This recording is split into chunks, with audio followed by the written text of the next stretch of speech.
What is it?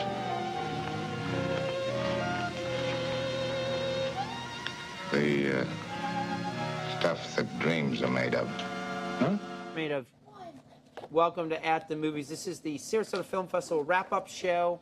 I always get a little melancholy. The film festival rolls into town and then it rolls out. It's 10 days. It's not like it used to be because there are more things going on. So it's, you know, it's coming out of COVID, but it was still pretty fabulous. 1st through the 10th, I went to a number of films. I watched some films online. I interviewed a real big movie star, somebody who I saw in a movie in my youth, and I'm still inspired by that. I'll tell you about it more. Jacqueline Bisset. I think that's how you pronounce her name. I will not do a French accent. I have Roxy Baker here to share her insights and her takes on the film she saw and her wisdom. Yep. And you're also doing an event at Burns Court on next Monday, which is the 18th of April. We're going to get to that in a second. But, you know, it's like, what do you go to a lot of films. You like to go in person, right? Yeah. Did you also, like, stream? Did you do that kind of thing? Yeah, I streamed narrative shorts, Remembering. It was like a subtitle. Okay. Yeah, I liked it. But I also went in person, too. Obviously, I saw Oleg. We talked about that. Yeah, you did Oleg. You liked that a lot. Montana Story. Yeah, I'm going to talk about Montana Story in a second because that was one of my favorite films. And these are the Gussies, whatever the heck. So, you know, you can, no one's going to get slapped here. And no one's going to, you know, no one's going to take that word out of my mouth. You know, I feel bad about Will Smith and this whole thing now and this rock thing. But, you know, I hope, can't we just get along? Yes. And I think it's good. Give peace a chance. Give peace a chance. You know that line with the T-shirt, give peace, world peace. Right. Like peace. Anyway. Right. You got to see the shirt.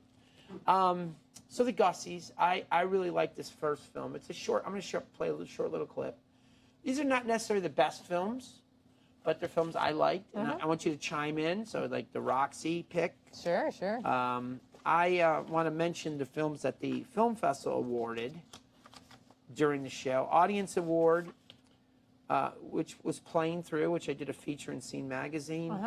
Belbinka Korenkosaka. It's a heck of a name. Audience Award, short film, Sirens of the Swamp. Jury awards were Out of Breath. Did you see that? No.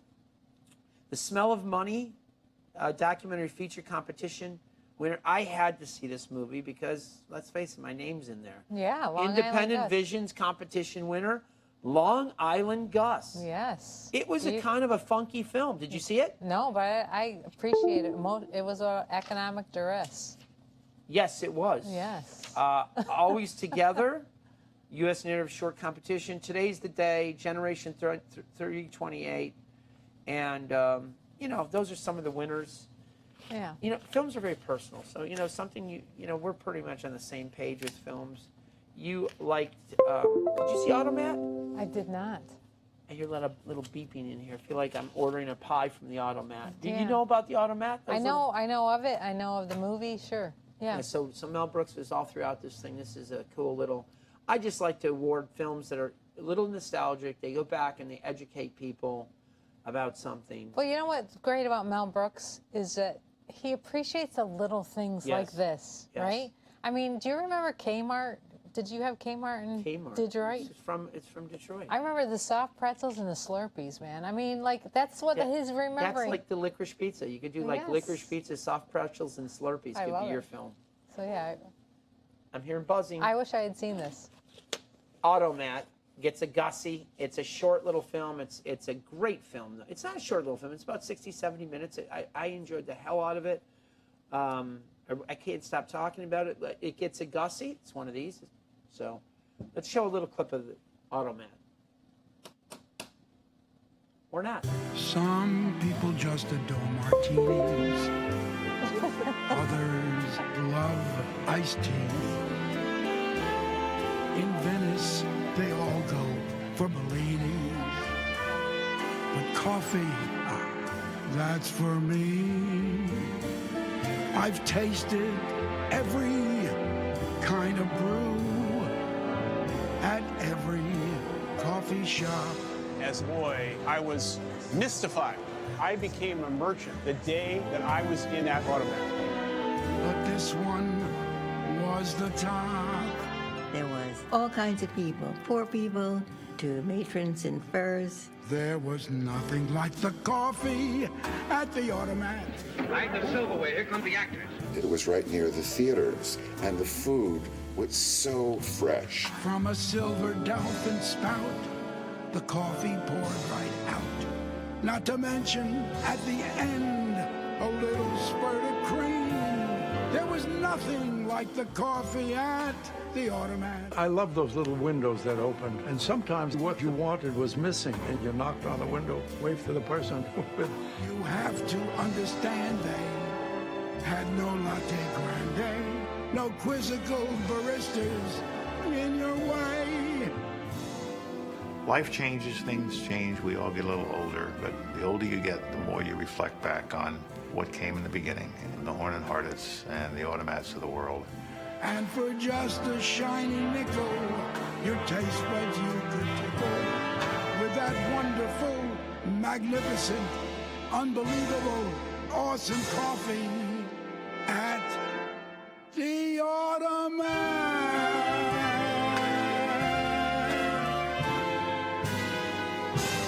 Use everything I've said. I'm popular, I'm famous.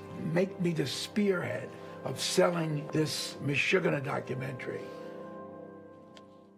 This Meshuggah documentary, you know, I love him so much. And, you know, happy holidays to everybody. Happy Easter coming up. Have a beautiful Passover this week to our Jewish friends out there watching. I know Dr. Tannenbaum, and we have some really nice friends out there. Rossell, if she's out there, she's probably doing a service. I love the hell out of this guy. Yeah. You know, we did Blazing Saddles over at the theater. It's probably the best discussion I ever had over there. And Yeah. I probably get canned from not doing it anymore. It was about being woke, and that film is not woke. And this is, I love when this thing educated people. Do you like Kenny G? Yes, I saw him live with Michael Bolton. You do like it? Wait a minute, you saw Kenny G and Michael Bolton? Yes, back in the day. Doesn't that nullify each When we other? were screaming females like, oh my God, Michael Bolton and Kenny G. Michael Bolton and Kenny G? Yes, together. I think you're clearly overserved if that's happened. I mean, they have basically the same hair. They should do, talk, right? right? They used to have the same hair, sure. So this documentary was about how he's kind of mocked in one part of jazz circles. Right. And this documentary filmmaker, they go at it. They talk about it, and he is so self-deprecating. Yeah. You have to. I fell in love with this guy and I have his Christmas CD. Yeah. Who doesn't? Right. I mean, he's cool. He's very cool. You know, it's kind of like cool, like Barry Manilow. And I like the fact that he owns his smooth jazzness, right? I mean, I'm smooth jazz. Yeah, he's a. But not in like a pushy way, just like this is who I am. So I'm giving a Gussie to this film because it was terribly original. Let's take a little clip of listening to Kenny G, which gets a Gussie for its bravery and its self-deprecating humor. Just wallpaper. With Kenny G's music, what can you say? How are you feeling? Underappreciated in general. I don't think there's anything wrong with hard work. That's a hard lick, and I just played it really well. Putting in the reps, and then reaping the reward of, hey, I'm really good at this. I think that's why my career's lasted this long. The fact of the matter is, Kenny G in the 1990s was one of the most well-known musicians on this planet. Somebody asked me, well, what kind of music do you do? Is it jazz? I don't know. You might think it might be jazz. Well, is it pop? I don't know. You might think it might be pop. He was having a huge impact on defining what jazz is, even though the jazz community were looking at his music with disdain. These are songs from my heart. This is the way I just hear it. They think I've decided to play these kind of songs because I knew they would sell well. If only I was that smart. People have gotten married to his music, had babies by his music. He makes playing an instrument really cool. I've been listening to him since I was a baby. At the same time, he is also one of the most hated people in jazz. What the hell's not to like? There's something deeply powerful about the fact that that music has reached millions of people. The fact that what appeals to me also appeals to other people. That's the beautiful thing.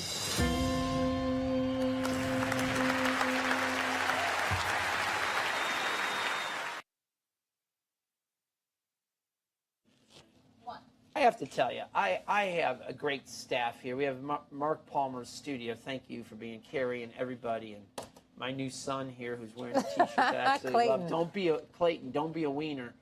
And Jay and Mia, who I adore, they just gave me a great idea. Great idea. I hope no one heard it. Yeah, I dig this movie. Yeah. You know, I dug it. He was cool. He was really nice. I didn't go up there and like fawn all over him. Kenny! Right. You didn't touch his hair. No, I didn't go. He's a really thin guy, and he's a cool dude. He was really cool. He was very approachable.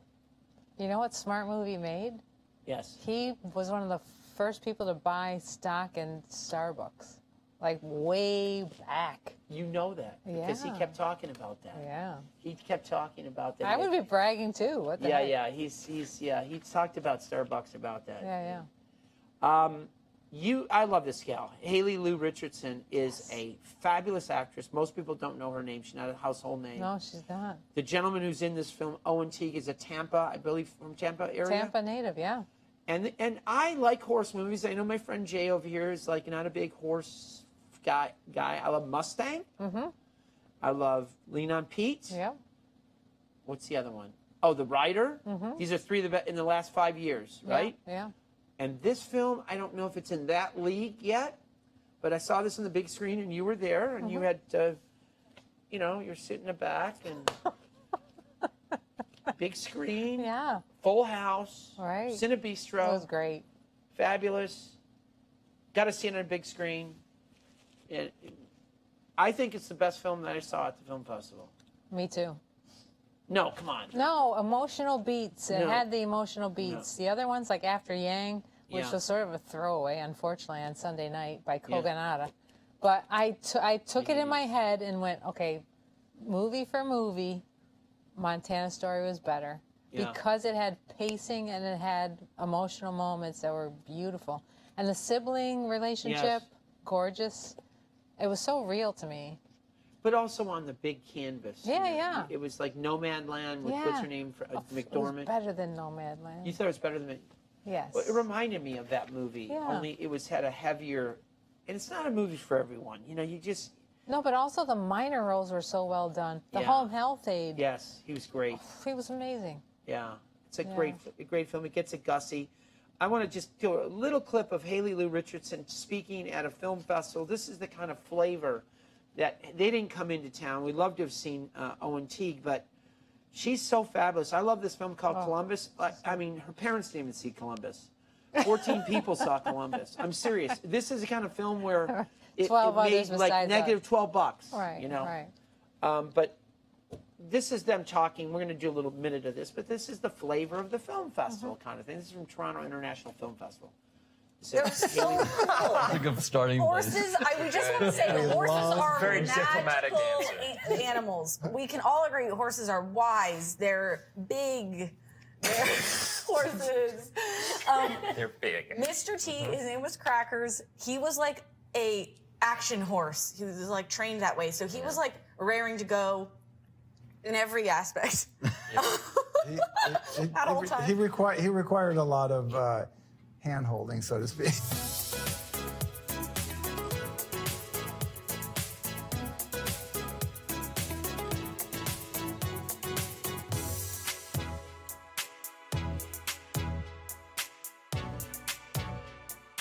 I mean, we were horses.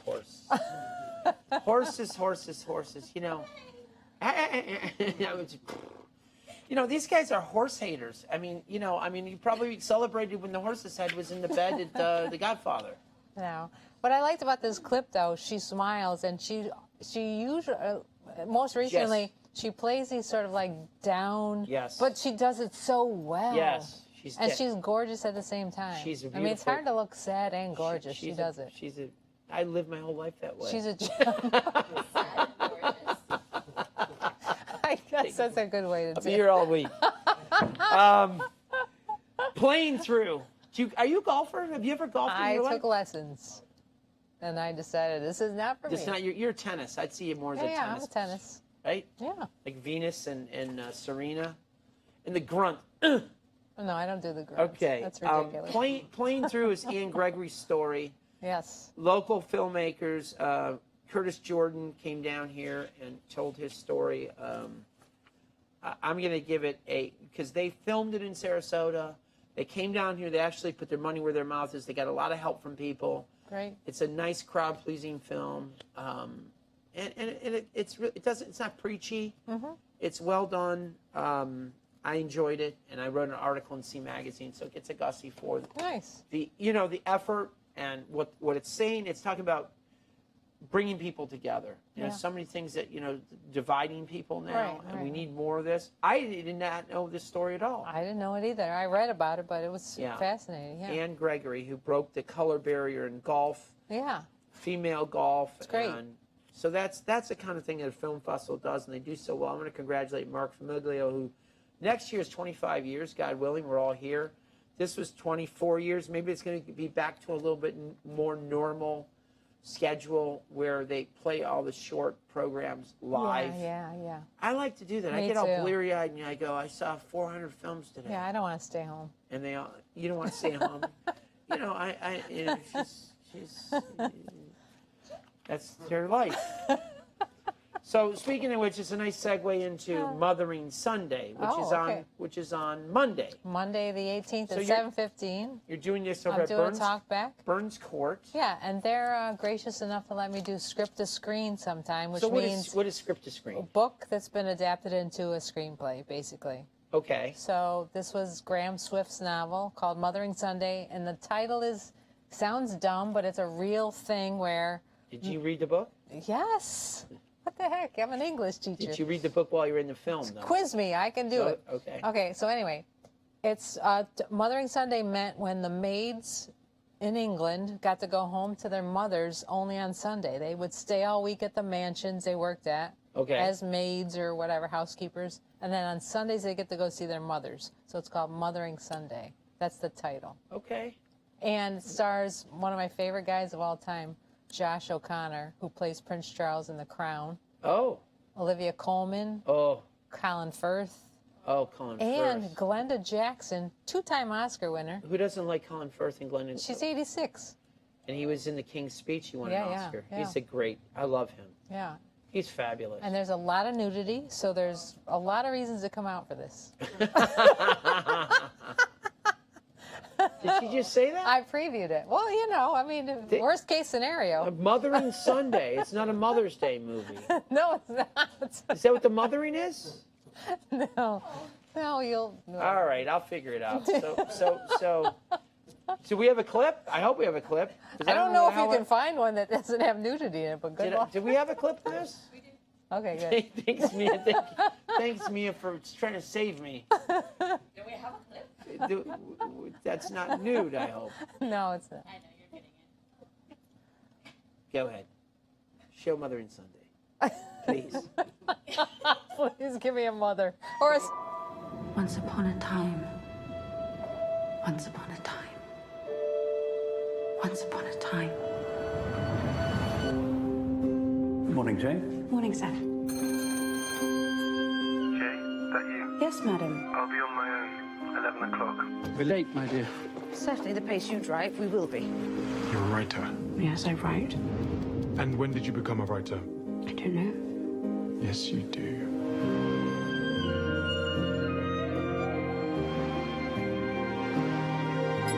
What a glorious day it's turned out to be. We're happy to wait a little longer for him. And he's studying, is he? That's what he calls it. Madam. What are you doing? Studying.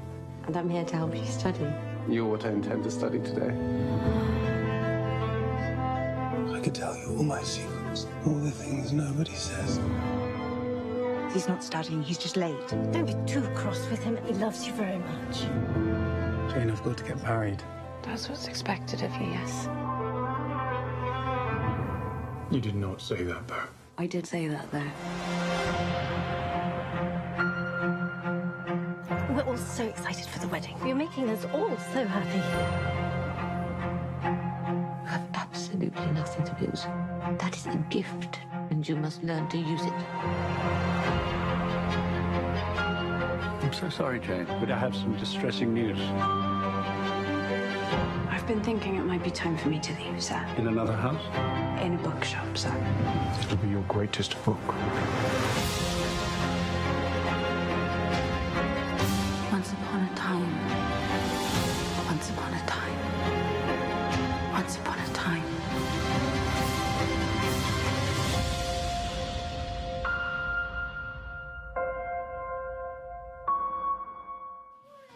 I tell you what, Mothering Sunday, Monday, so I'll be there. It looks salty, spicy. Yeah, no, you might want to stay away. That's gonna.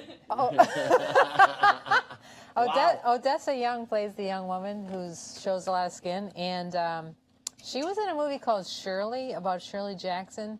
Off the charts good. Shirley. That nobody saw, but people should watch. Surely, no. Surely they should see it. Surely you should see it. I'm going to put that in my calendar. 7 o'clock? 7:15. Okay. All right. So when I was a young man, which is 700 years ago, I went to this movie called The Deep. And there was a movie star. She had been in movies with the great Steve McQueen, Bullet, great Frank Sinatra in The Detective, and Miss Goodthighs. Yeah, Casino Royale. Casino Royale. I didn't even touch that line when I talked to her. Jacqueline Bisset? Bisset? Is that how we say? I asked her at the end of the interview. I said she said to me at the beginning. She said, "Do I know you?" And we had a good time. She was so nice, and we got into the subject of Anthony Quinn and the Greek tycoon. She of course played Jackie Kennedy Onassis, and I love it because she talked about the great Anthony Quinn, who I adored and thought was one of the greatest actors of all time. So let's go to the interview at Sarasota Film Festival with Jacqueline Bisset and me, shot by Miss Mia, the one and only. You mentioned a little bit Anthony Quinn. Please, as a Greek boy, you playing Jackie Kennedy Onassis was stunning, that work, and I've seen it portrayed different ways with Natalie Portman as Jackie's very good role. But you nailed the spot of her and Anthony Quinn as Onassis, because that big Greekness. Yeah, he was amazing. He's more Greek than more Greeks. Yes, go ahead. Mexican-Irish, by the way. I was going to say, He was Mexican-Irish, yes. When I got the script, I didn't feel it was right for me to do it. And I kept saying no. And then eventually there was a rewrite, and eventually it came back to me again. And but it was always, I have to. Yes, no, go ahead. Yeah, of course you do. Of course you do. Nothing's a leg of land, I would do that.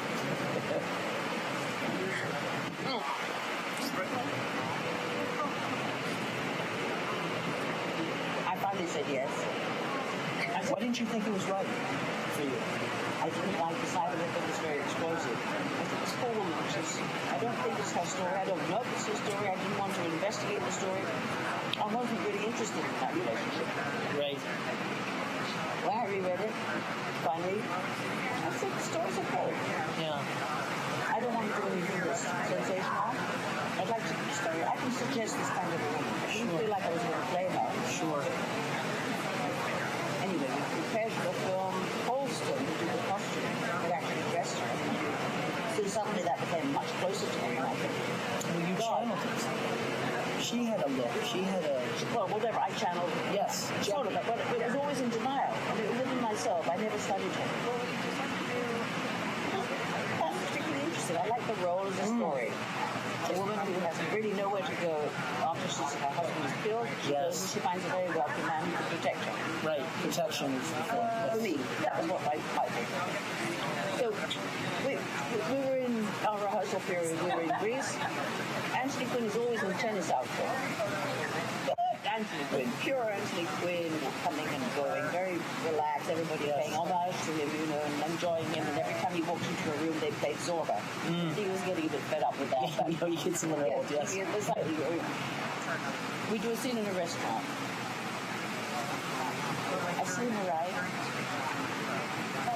He's an Onassis.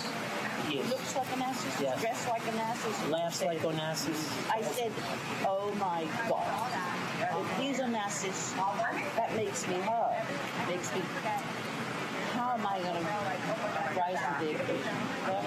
So that was Jacqueline Bisset talking about Onassis and the great Anthony Quinn and how she had to bring up her game to be Jackie. She said, I had to be Jackie when she saw him. Oh, there it is. That's a nice shot.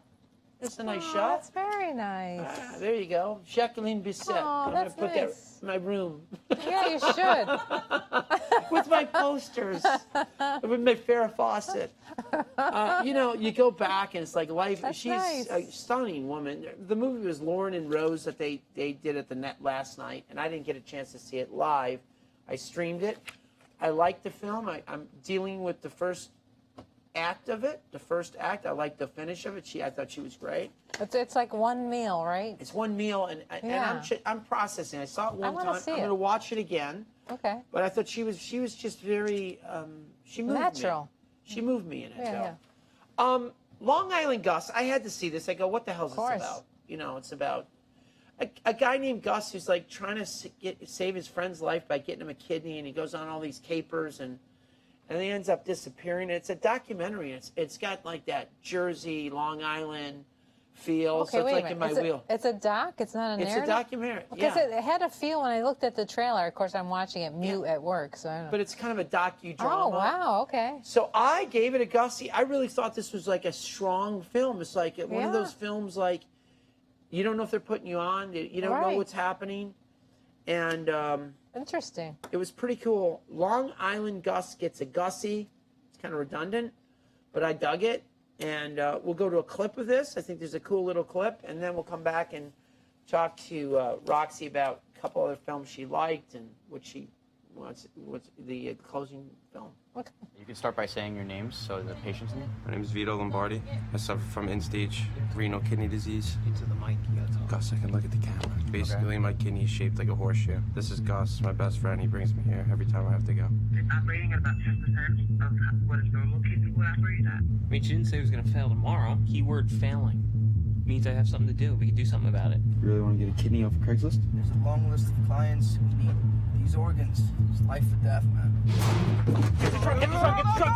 Gus was 26 the last time we saw him. Gus, what the hell was Considering all that's that? happening. You mean the man, the myth, the legend, and all that other stuff that I'm talking about? Gus, is that what you're talking about? I do not think he's that. No. Please forgive me! What's going on? This is Lisa. Gus, what are you doing here? Everywhere in Long Island, there was a Gus sighting. Like, you know how you've been in a Long Island deli and everybody's seen Billy Joel?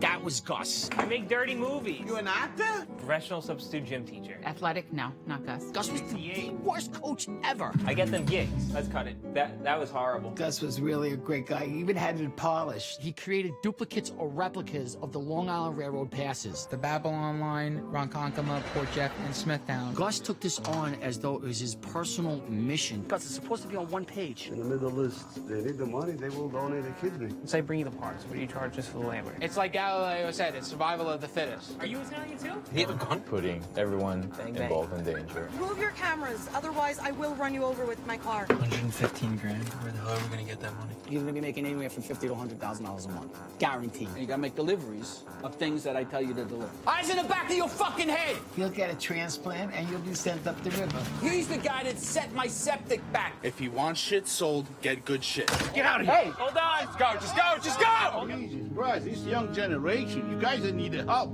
I think he's deeply hurt in some ways. You know, when it's born just like that, something must have happened to him. You goddamn loser.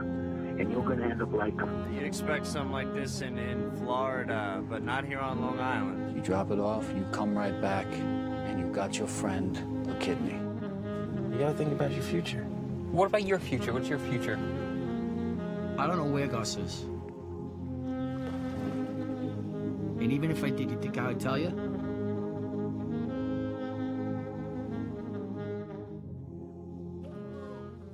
I got to tell you something. I was moved. I really was. The kid, he's trying to raise, and he disappears. So it's like, it's intrigue. Intriguing. It's right. intrigue. It's a mystery. Right, I like it. I like it because it's, Long Island. Medical bills are scary. Let's face facts. Or doing any of that. But he's trying to help. I like the sacrifice. The guy his heart is in the right place. He does all these odd jobs. He gets on the wrong side of the law. The pizza guy. I've definitely checked the box. So donate all my organs. What do I care? I'm dead. Take my heart. Take my kidney. Take my piano. Take my wife, please. But not my baby grand. All my organs. Oh my God! This, I always the show. This is what we're gonna end on.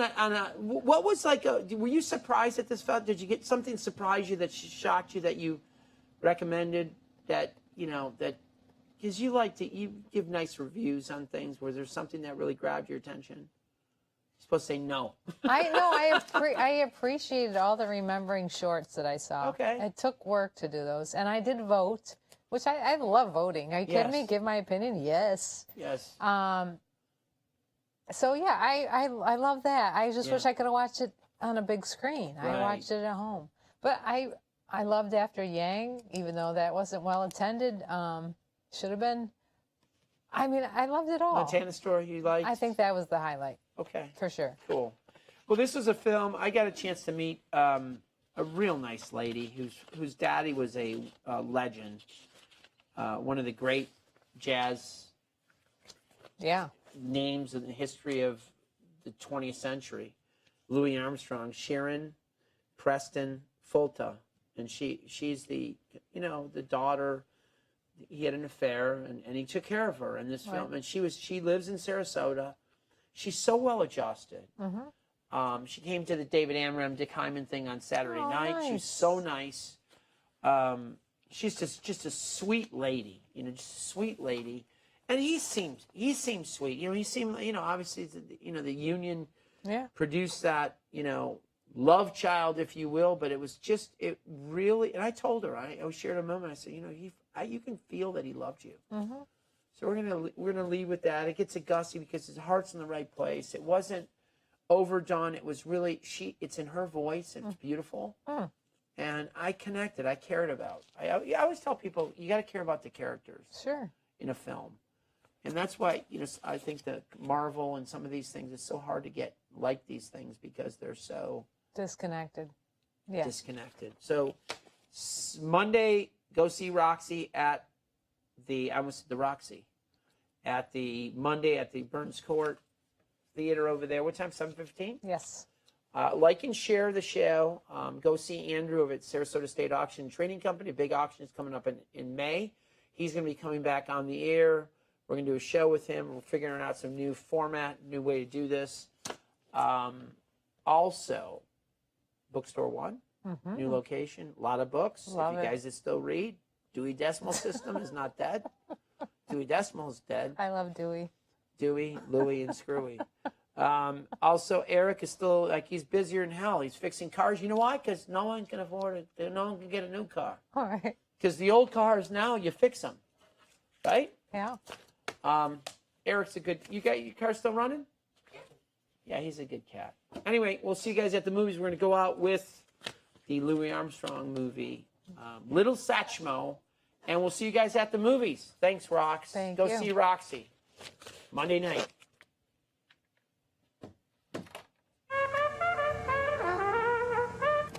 This is Louis Satchmo Armstrong, and I know Sharon's a good girl. She better be. You, Sharon? You better be a very good girl.